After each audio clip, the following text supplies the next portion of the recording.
one of the key fundamentals in low back pain rehab is proprioception. And this is something that doesn't get spoken about enough, but proprioception is basically your joint's ability to sense where it is in space. So for example, as I'm standing now, I know roughly where my hands are in relation to my shoulders and the rest of my body.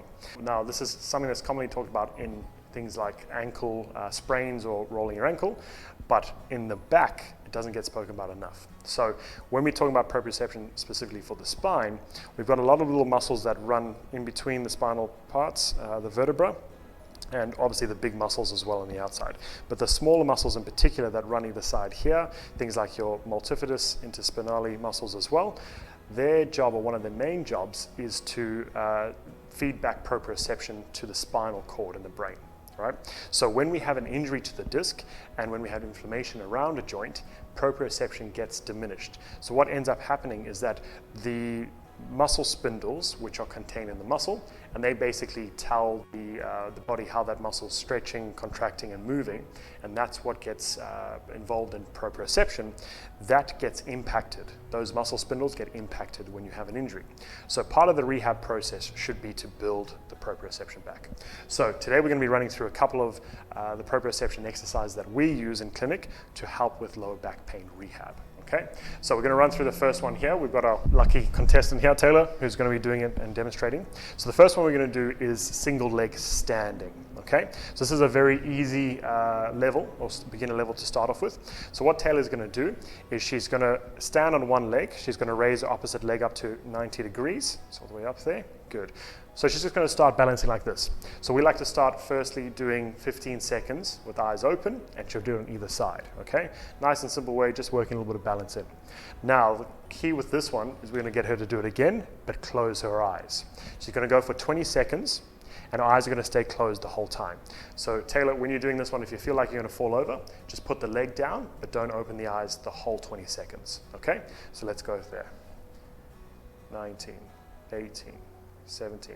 So while Taylor's doing this one, the brilliance of closing the eyes is that it takes away vision, which is such a big part of stability and balance in the body.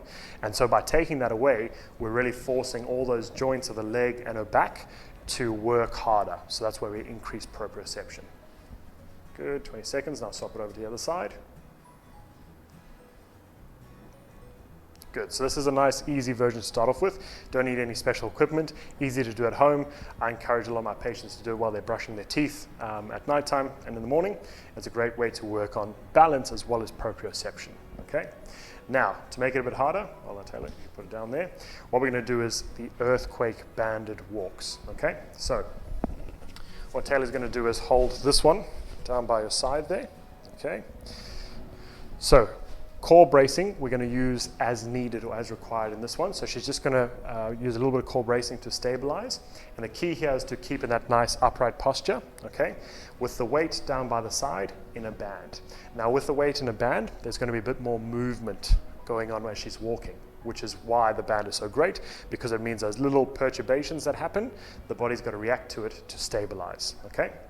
So Taylor, while you got that one there, brace that core, stay in a nice straight line, opposite hand's gonna come on your hip, and then what I want you to do is walk 10 steps forward, okay? Keeping nice and upright, a little bit quicker there. Perfect. Good. And stop there, and now walk backwards. So by walking backwards, even more challenge. We're again taking vision out of it, and she's really relying on that proprioception to tell her how she is walking. Good, stop there. Perfect, chuck it on the other side. Again, keep nice and upright. Good, raising that core, walking through. So Taylor's making this look easy, but I can assure you it's not as easy as it looks. Good, stop there. Good, walking back.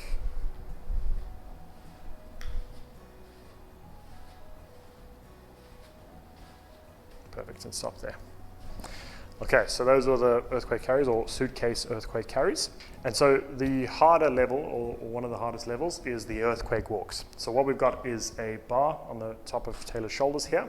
And we don't want a weighted bar like these ones here, which are counterweighted, because that will actually help with the balance and the proprioception. So we want a bar, a PVC pipe, broomstick, something like that, that isn't counterweighted, okay? So, go weight, we recommend dropping down the weight a little bit from where you were doing previously, because this one is a lot more challenging. And what you're going to do is holding the bar. I'm going to lower the weight there, so brace your core. Okay, so we're loading up on one side with the weight, and now she's having to stabilize against it. Okay, so if you feel comfortable or feel like this is a little bit more challenging, you can just stand here first. Okay, get the feel of that. But what we want to progress to is being in a nice upright posture. His head is going there, and she's going to be walking forward. So again, 5 steps forward there for me, keeping that balance.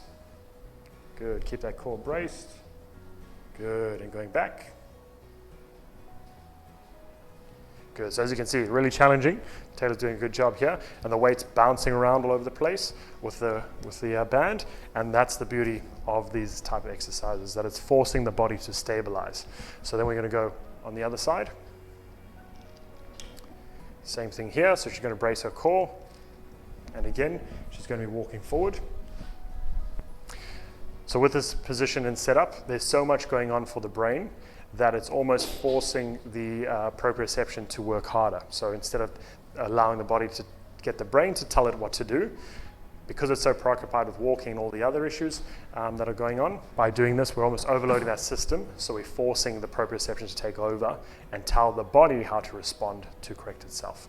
So those are the proprioception exercises, really challenging, but as we said, such an important part of low back pain rehabilitation. So give these ones a go.